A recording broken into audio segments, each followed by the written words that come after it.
द्वितीय अध्याय। ओम मध्यम चरित्र के विष्णु ऋषि, महालक्ष्मी देवता, उष्णिक छंद, शाकंभरी शक्ति, दुर्गा बीज, वायु तत्व और यजुर्वेद स्वरूप हैं। श्री महालक्ष्मी की प्रसन्नता के लिए मध्यम चरित्र के पाठ में इसका विनियोग है। मैं कमल के आसन पर बैठी हुई प्रसन्न मुख वाली महिषासुरमर्दिनी भगवती महालक्ष्मी का भजन करता हूँ, जो अपने हाथों में अक्षमाला, फरसा, गदा, बाण, वज्र, पद्म, धनुष, कंडिका, दंड, शक्ति, खड़ग, ढाल, संग, घंटा, मधुपात्र, शूल, पास और चक्र धारण करती हैं। ऋषि कहते हैं, पूर्व काल में देवताओं और असुरों में पूरे 100 वर्षों तक घोर संग्राम हुआ था। उसमें असुरों का स्वामी महिषासुर था और देवताओं के नायक इंद्र थे। उस युद्ध में देवताओं की सेना महाबली असुरों से परास्त हो गई। संपूर्ण देवताओं को जीतकर महिषासुर इंद्र बन बैठा। तब पराजित देवता प्रजापति ब्रह्मा जी को आगे करके उस स्थान पर गए जहाँ भगवान शंकर और विष्णु विराजमान थे। देवताओं ने महिषासुर के पराक्रम तथा अपनी पराजय का यथावत वृतांत उन दोनों देवेश्वरों से विस्तार पूर्वक कह सुनाया। वे बोले, हे भगवान, महिषासुर सूर्य, इंद्र, अग्नि, वायु, चंद्रमा, यम, वरुण तथा अन्य देवताओं के भी अधिकार छीनकर स्वयं ही सबका अधिष्ठाता बना बैठा है। उस दुरात्मा महिष ने समस्त देवताओं को स्वर्ग से निकाल दिया है। तब वे मनुष्यों की भांति पृथ्वी पर विचरते हैं। दैत्यों की यह सारे करतूत हमने आप लोगों से कह सुनाई। हम आपकी ही शरण में आए हैं। उसके वध का कोई उपाय सोचिए।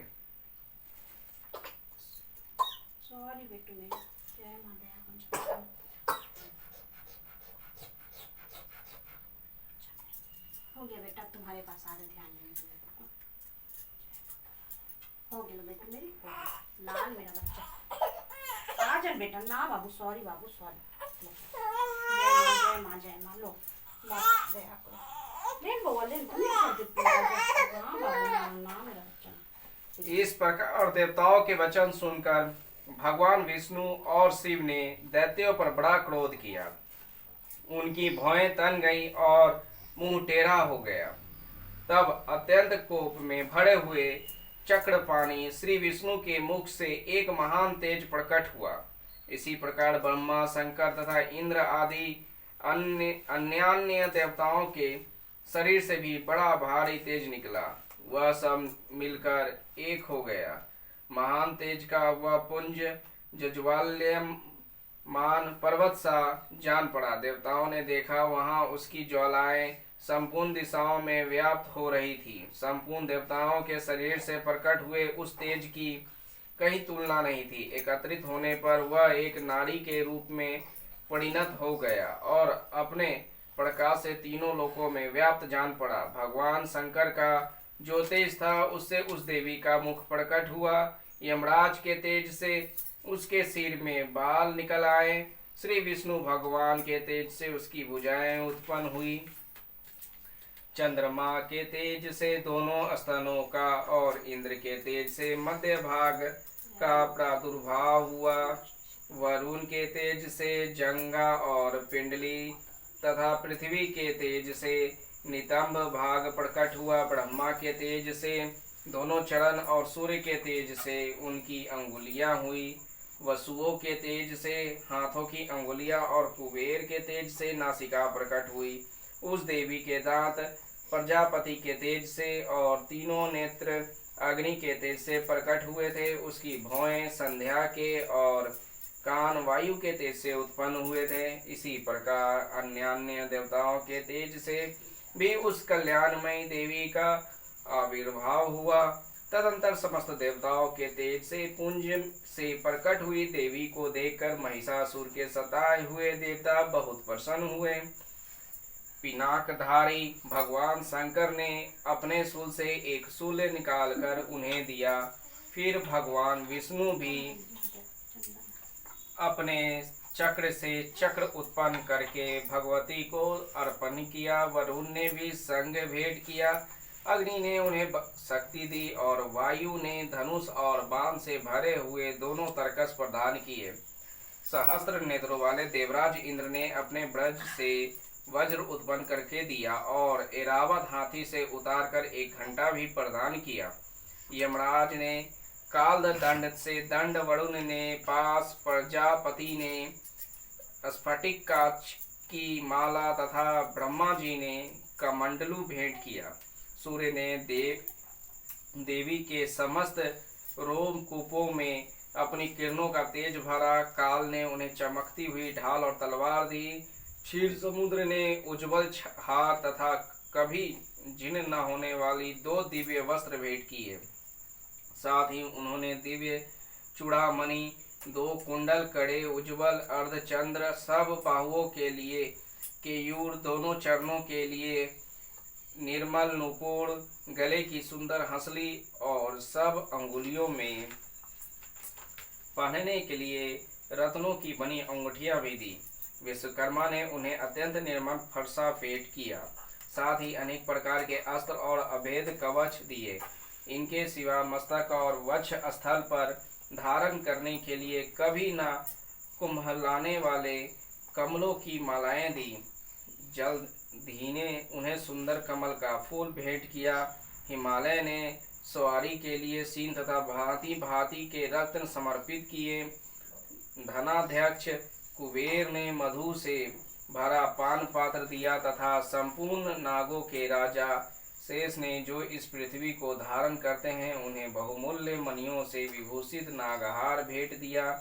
इसी प्रकार अन्य देवताओं ने भी आभूषण और अस्त्र शस्त्र देकर देवी का सम्मान किया। तत्पश्चात उन्होंने बारंबार अट्टहास पूर्वक उच्च स्वर से गर्जना की। उनके भयंकर नाद से संपूर्ण आकाश गूंज उठा। देवी का वह अत्यंत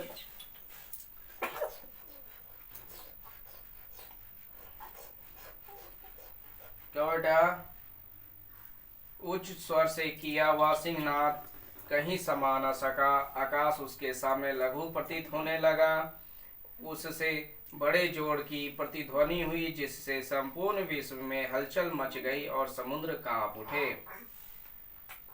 पृथ्वी डोलने लगी और समस्त पर्वत हिलने लगे। उस समय देवताओं ने अत्यंत प्रसन्नता के साथ सिंहवाहिनी भवानी से कहा, हे देवी, तुम्हारी जय हो। साथ ही महर्षियों ने भक्ति भाव से विनम्र होकर उनका स्तवन किया। संपूर्ण त्रिलोकी को क्षोभग्रस्त देख दैत्यगण अपनी समस्त सेना को कवच आदि से सुसज्जित कर हाथों में हथियार ले सहसा उठकर खड़े हो गए। उस समय महिषासुर ने बड़े क्रोध में आकर कहा, आम यह क्या हो रहा है?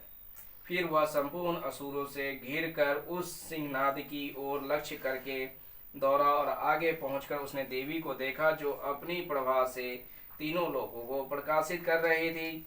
उनके चरणों के भार से पृथ्वी दबी जा रही थी। माथे के मुकुट से आकाश में रेखा से खींच रही थी तथा वे अपने धनुष की टंकार से सातों पतालों को क्षुब्ध किए देती थी। देवी अपनी हजारों भुजाओं से संपूर्ण दिशाओं को आच्छादित करके खड़ी थी।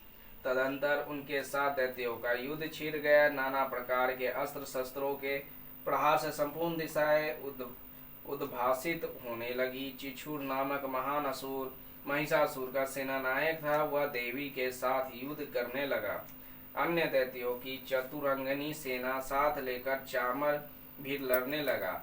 60,000 रथियों के साथ आकर उदग्र नामक महादैत्य ने लोहा लिया। 1 करोड़ रथियों को साथ लेकर महाहनु नामक दैत्य युद्ध करने लगा, जिसके रोए तलवार के समान तीखे थे। वह असिलोमा नामक का महादैत्य 5 करोड़ रथी सैनिकों सहित युद्ध में आ डटा। 60 लाख रथियों से घिरा हुआ बाष्कल नामक दैत्य भी उस युद्ध में लड़ने लगा। परिवारित नामक राक्षस हाथी सवार और घुड़सवारों के अनेक दलों तथा 1 करोड़ रथियों की सेना लेकर युद्ध करने लगा। विडाल नामक दैत्य 5 अरब रथियों से घिर कर लोहा लेने लगा। इनके अतिरिक्त और भी हजारों महादैत्य रथ, हाथी और घोड़ों की सेना साथ लेकर वहां देवी के साथ युद्ध करने लगे। स्वयं महिषासुर उस रणभूमि में कोटि कोटि सहस्त्र रथ, हाथी और घोड़ों की सेना से घिरा हुआ खड़ा था। वे दैत्य देवी के साथ तोमर, भिंडी पाल, शक्ति, मूसल, खड़ग, परशु और पटिस आदि अस्त्र शस्त्रों का प्रहार करते हुए युद्ध कर रहे थे। कुछ दैत्यों ने उन पर शक्ति का प्रहार किया, कुछ लोगों ने पास फेंके तथा कुछ दूसरे दैत्यों ने खड़ग प्रहार करके देवी को मार डालने का उद्योग किया। देवी भी क्रोध में भरकर खेल खेल में ही अपने अस्त्र शस्त्रों की वर्षा करके दैत्यों के वे समस्त अस्त्र शस्त्र काट डाले। उनके मुख पर परिश्रम या थकावट रंच मात्र भी चिन्ह नहीं था। देवता और ऋषि उनकी स्तुति करते थे। वे भगवती परमेश्वरी दैत्यों के शरीरों पर अस्त्र शस्त्रों की वर्षा करती रहीं। देवी का वाहन सिंह भी क्रोध में भरकर गर्दन के बालों को हिलाता हुआ असुरों की सेना में इस प्रकार विचरने लगा मानो वनों में दावानल फैल रहा हो। रणभूमि में दैत्यों के साथ युद्ध करती हुई अंबिका देवी ने जितने निश्वास छोड़े वे सभी तत्काल सैकड़ों हजारों गणों के रूप में प्रकट हो गए और परशु, भिंडी पाल, खड़ग तथा पटिस आदि अस्त्रों द्वारा असुरों का सामना करने लगे। देवी की शक्ति से बढ़े हुए वे गण असुरों का नाश करते हुए नगारा और शंख आदि बाजे बजाने लगे। उस संग्राम महोत्सव में कितने ही गण मृदंग बजा रहे थे। तदंतर देवी ने त्रिशूल से, गदा से, शक्ति की वर्षा से और खड़ग आदि से सैकड़ों महादैत्यों का संहार कर डाला। कितनों को घंटे के भयंकर नाद से मूर्छित करके मार गिराया। बहुतेरे दैत्यों को पास से बांधकर धरती पर घसीटा। कितने ही दैत्य उनकी तीखी तलवार की मार से दो दो टुकड़े हो गए। कितने ही गदा की चोट से घायल हो धरती पर सो गए। कितने ही मुसल की मार से अत्यंत आहत होकर रक्त वमन करने लगे। कुछ दैत्य शूल से छाती फट जाने के कारण पृथ्वी पर ढेर हो गए। उस रणांग में बाण समूहों की वृष्टि से कितने ही असुरों की कमर टूट गई। बाज की तरह झपटने वाली देव पीड़क दैत्यगण अपने प्राणों से हाथ धोने लगे। किन्हीं की बाहें छिन्न भिन्न हो गई, कितनों की गर्दनें कट गई। कितने ही दैत्यों के मस्तक कट कट कर गिरने लगे। कुछ लोगों के शरीर मध्य भाग में ही विदीर्ण हो गए। कितने ही महादैत्य जांघें कट जाने से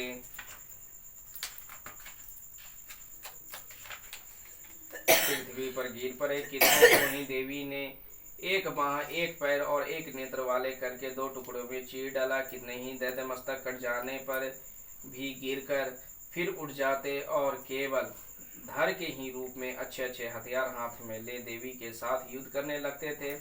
दूसरे कबंध युद्ध के बाजों की लय पर नाचते थे।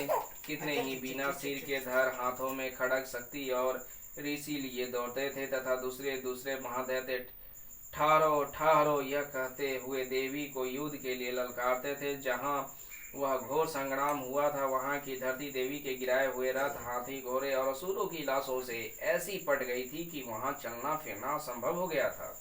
दैत्यों की सेना में हाथी, घोड़े और असुरों के शरीर से इतनी अधिक मात्रा में रक्तपात हुआ था कि थोड़ी ही देर में वहाँ खून की बड़ी बड़ी नदियाँ बहने लगी। जगदम्बा ने असुरों की विशाल सेना को क्षण भर में नष्ट कर दिया। ठीक उसी तरह जैसे तृण और काठ के भारी ढेर को आग कुछ ही क्षणों में भस्म कर देती है और वह सिंह की गर्दन के बालों को हिला हिला कर जोर जोर से गर्जना करता हुआ दैत्यों के शरीर से मानो उसके प्राण चूने लेता था। वहां देवी के गणों ने भी उन महादैत्यों के साथ ऐसा युद्ध किया जिससे आकाश में खड़े हुए देवतागण उन पर बहुत संतुष्ट हुए और फूल बरसाने लगे। इस प्रकार श्री मार्कंडेय पुराण में सौनिक मनवंतर की कथा के अंतर्गत देवी महात्म्य महिषासुर की सेना का वध नामक दूसरा अध्याय पूरा हुआ। प्रेम से बोलिए जय मां।